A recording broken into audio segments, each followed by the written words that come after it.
Welcome to all the E-Type Club members and E-Type Jaguar enthusiasts. Firstly, can I say thanks for all the emails I've got from people around the world, and I hope a little bit of advice I could give. Remember, I'm not an expert in this, I'm just somebody trying to put one together.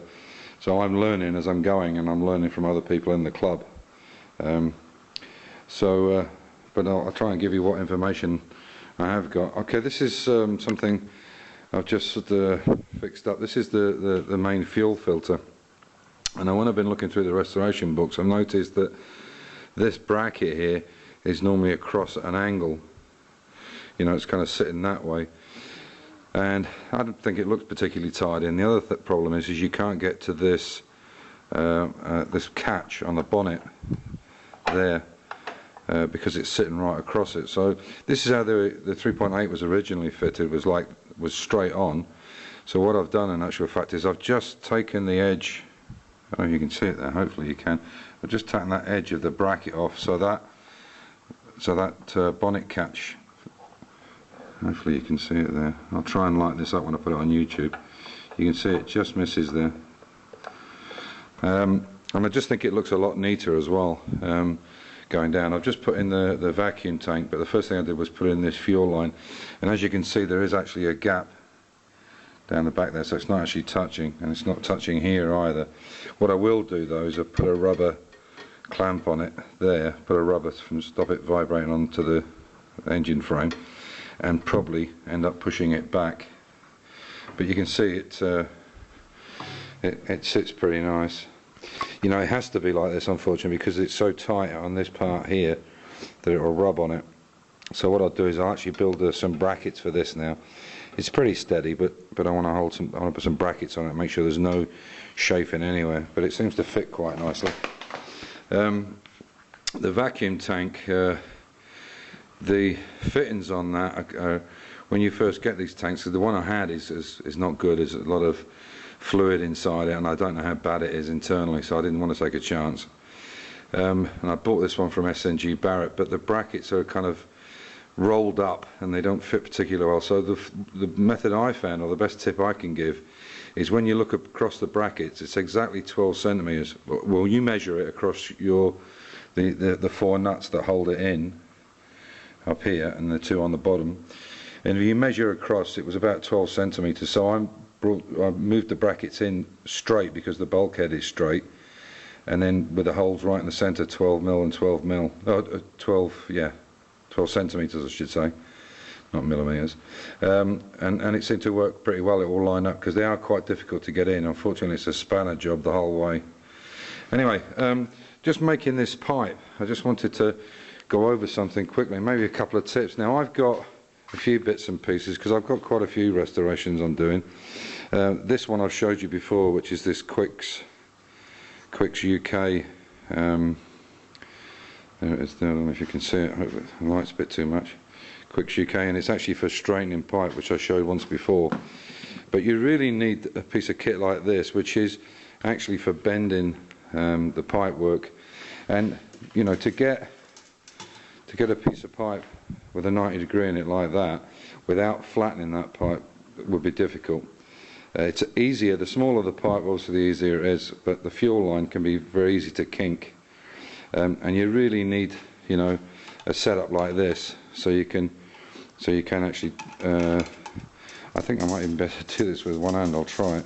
It's very difficult holding the camera and the pipe, but basically if you put a piece in, sorry guys, I'll have to, if you put a piece in there, just make sure you've got it in the right, I know this sounds stupid, but it's easy to do, it's easy for it to jump. So whatever the size of your pipe is, make sure it's in the right gap.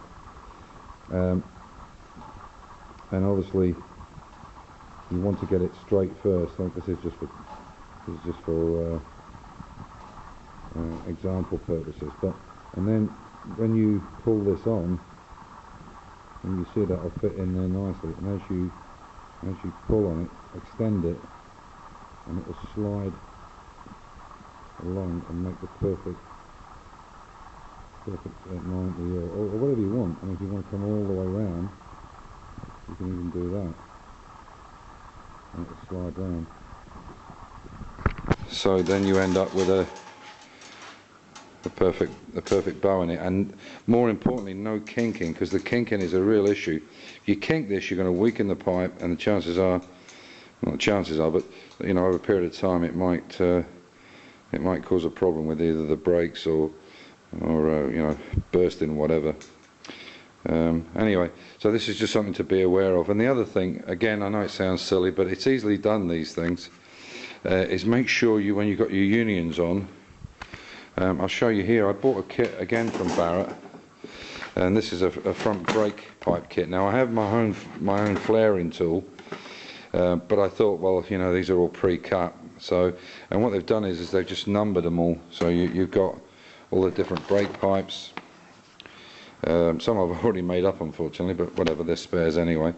And then they're numbered here, so you can decide which ones you want. And even the clips come with it as well. But just want to make sure when you're doing these, when you bend these pipes, and again, as I say, I know it sounds silly, but make sure that the union is right on the end where you need it. It's so easy to forget. You know, you put it into here or into the flaring tool, and then you've got a bend in it, and now you can't get it over the bend. So what I've been doing is actually taking them to the end and putting a bit of masking tape so that they can't fall back, because it does, as you're moving the pipe, it's going to, you know, it could fall backwards, and once you've got a bend in it, you're done. Unless it's a very, very slight curve, you're never going to get that union back on. And another tip, when using your brake tool, this is the one I have here. This is the system I have, which is it's a very good kit. When I had at my own workshop in Scotland, I had this same system, and it works very, very well. When you're doing these, just make sure when you put the flares on, because you've got op 1, op 2 and so on, just make sure you put a bit of pipe in there, a bit of brake pipe, a spare piece that you're not using, just to make sure you've got the right flare on it, you know. So use a bit of throwaway pipe, put it into the tool, make the flare and double check it against the union so you know whether it's a single or a double flare, whatever. It really is important, because if you make a mistake with the flares, you know, this is braking. I mean, braking and steering is something that really you need to really know what you're doing, or at least understand it. So anyway, thanks for watching, and I hope there's a few tips that can help out. And as I say, you know, I got this gear because, you know, I have a few projects. I'm doing this Cooper. You can see the rear subframes off it now, and a few other bits and pieces, and I've got quite a few cars that I'm doing for friends as well. So, you know, and my wife's is interior design. That's her big thing, and mine shopping for tools. Anyway, that's it. So as you see, it's coming on. I've got the electricians coming soon, and just a quick one before we leave, just to show you, this is the best tool I have in my garage. In fact, I'll put this like, there you go. That's my favourite tool in the garage. And even there's a place to catch the tops. Anyway, thanks for watching in, and catch up on the next video. And if you like them, please subscribe. Bye for now.